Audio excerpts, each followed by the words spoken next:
দ্বিতীয় কথা হ'ল যে আমাৰ মুখ্যমন্ত্ৰীয়ে জানিবলৈ বিচাৰে যে মই পাকিস্তানত গৈ 10 দিন কি কৰিম।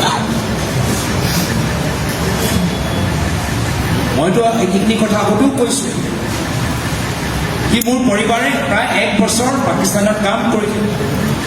আমাৰ নতুন নতুন বিয়া হ'ল, কামত তেওঁ পাকিস্তান গ'ল।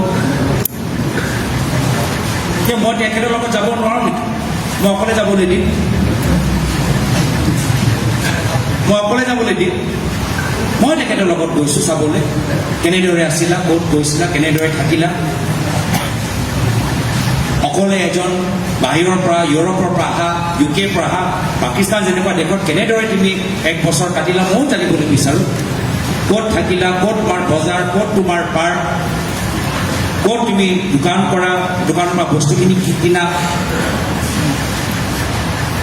আৰু হয় আমি আগতে ডাঙৰলৈ গ'লোঁ, পিছত গৈ মোৰ মন কৰিলে তকচিলা যাবলৈ। তকচিলা আমাৰ ভাৰতীয় চিভিলাইজেশ্যনৰ আমাৰ আটাইতকৈ প্ৰাচীন এটা ঠাই, আৰ্কিঅলজিকেল ঠাই। মোৰ মন কৰিলে তকচিলা যাবলৈ। আৰু নিয়ম অনুসৰি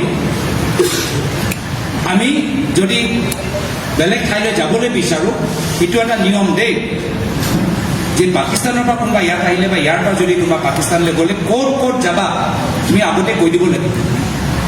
আমি যেনেকৈ ইয়াৰ পৰা থাইলেণ্ডলৈ যাওঁ, এটা ভিজা হ'লেই হ'ল আৰু গোটেই থাইলেণ্ড ভ্ৰমণ কৰিব পাৰোঁ, এইটো নিয়ম ইয়াত নহয়। কোনোবা পাকিস্তানৰ পৰা ভাৰত আহিলে ক'ব লাগিব কোনখন চহৰলৈ যাবা, চহৰ হিচাপে পাৰ্মিশ্যন ল'ব লাগিব। আৰু একেৰাহে আমি যেতিয়া তালৈ যাওঁ, আমি চহৰ হিচাপে ক'ব লাগিব যে কোনটো চহৰত আমি থাকিম। প্ৰথম লাহোৰ, পিছত মন কৰিলে তকচিলা, ইছলামাবাদত তাই কাম কৰিলে, অফিচ তাত আছে। গ'লোঁ মই তেখেতৰ লগত, বিচাৰিলোঁ অনুমতি। গোটেইখিনি তথ্যটো যেতিয়া আমি ঘূৰি আহিলোঁ, সাংসদ হ'লোঁ, সেই পাছপৰ্টৰ ডিটেইলছটো আমি মোদী চৰকাৰক দি দিলোঁ। মোদী চৰকাৰে নিজে ষ্টেম্পবোৰ চোৱা নাই নেকি যে ক'ত ক'ত গৈছে? 2014তে গম পাই গ'ল। মোদী চৰকাৰতো কোনো আপত্তি নাই, মোদী চৰকাৰতো কোনো প্ৰশ্ন নাই। আৰু এটা কথা, এই যে যোৱাকালি মুখ্যমন্ত্ৰীয়ে যে সুধি আছে ক'ত গ'ল, 10 দিন ক'ত গ'ল, আমাক জনাব লাগিব।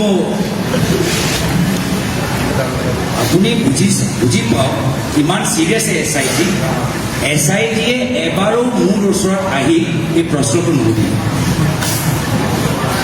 SIT-য়ে মুখ্যমন্ত্ৰীৰ মূল প্ৰশ্ন, বিজেপি দলৰ মূল প্ৰশ্ন, ক'ত গ'ল, এই 10 দিন ক'ত গ'ল, SIT-য়ে মোৰ ওচৰত আহি এই প্ৰশ্নটো মোক নুসুধিলে।